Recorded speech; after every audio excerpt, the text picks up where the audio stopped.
বন্ধুরা, আজ তোমাদের শোনাবো আমার বন্ধুর ছেলের সাথে ঘটে যাওয়া রোমান্টিক ঘটনার দ্বিতীয় পর্ব। আর দেরি না করে চলুন শুরু করি আজকের গল্প। কিন্তু তখন যদি আমি জানতাম যে এটা এখানেই শেষ হবে না। আমি যখন শাড়ির আঁচল ঠিক করছিলাম সেই সময়ে সোনু ভিডিও রেকর্ডিং বন্ধ করে ওর স্মার্টফোনটা পকেটে রেখে দেয়। আমি সেটা জানতে পারিনি। একদিন রাতে শোবার আগে আমি অভ্যেস মতো ফেসবুক ঘাঁটছিলাম। হঠাৎই আমার হোয়াটসঅ্যাপে একটা মেসেজ এলো। আমার মেয়ের জামাই করেছে, একটা ছবি পাঠিয়েছে। ক্লিক করতে আমার চোখ ছানা বড়া হয়ে গেল। এ কি, একটা মোটা সোটা লাঠির ছবি, নিচে লেখা তাড়াতাড়ি এসো আর পারছি না। মানে বোঝাই যাচ্ছে এটা আমার মেয়ের জামাইয়ের, কিন্তু আমাকে পাঠালো কেন? আমি কি করব ভাবছি। এর মধ্যেই মেয়ের জামাইয়ের ফোন। আপনার মেয়েকে পাঠা দিয়ে ভুল করে আপনার কাছে চলে গিয়েছে। কি অসম্ভব লজ্জার ব্যাপার। মুখ দেখাবো কি করে? এসব বলে অনেক ক্ষমা টমা চাইল। ঠান্ডা মাথায় জামাইকে আশ্বস্ত করে আমি বললাম ও যেন চ্যাটটা ডিলিট করে দেয়, মেয়ে দেখলে খারাপ ভাববে। আর এই কথাটা যেন আমাদের দুজনের মধ্যেই থাকে।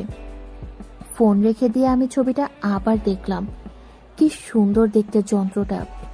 এই যন্ত্রটা আজ আমার মেয়েকে তছনছ করবে। ইস মাগো, এটা ভেবেই ভিজে গেল। আমার মেয়েটার কত ভাগ্য। আহা, আমার যদি এরকম একটা থাকতো।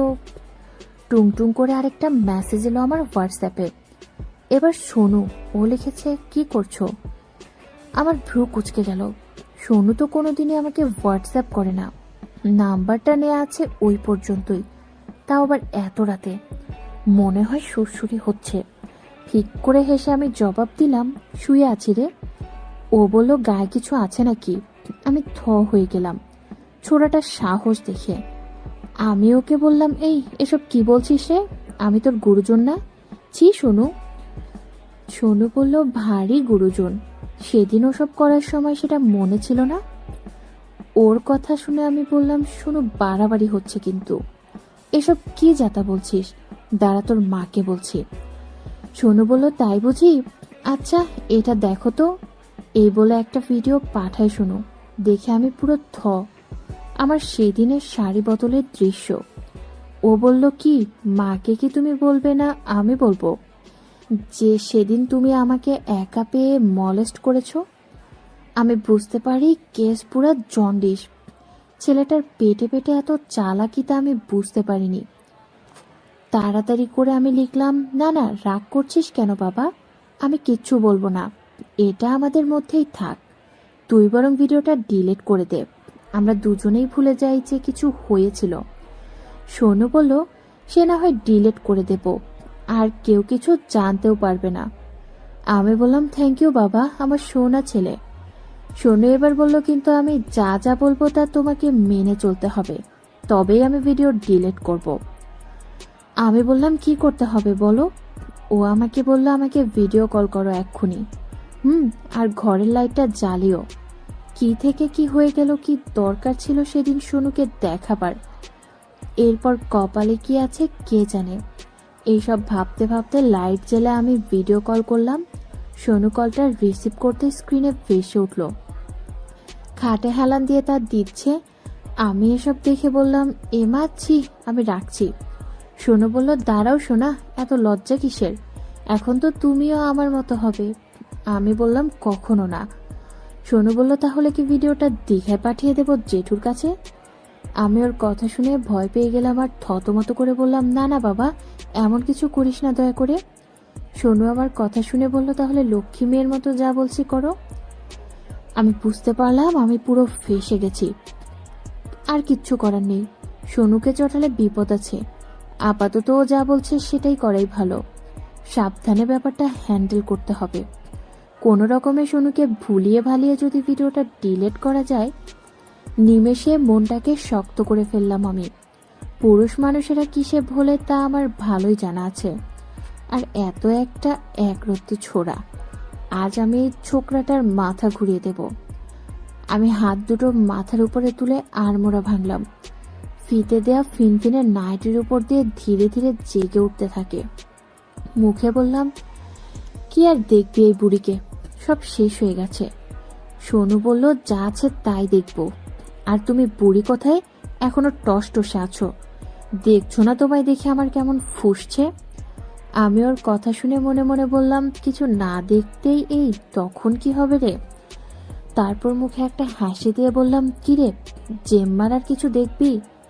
সোনুর ওদিকে গলা শুকিয়ে গেছে উত্তেজনায়। একজন মায়ের বয়সী নারী মুঠো করে চেয়ে আছে ওর দিকে। এটা সত্যি না স্বপ্ন?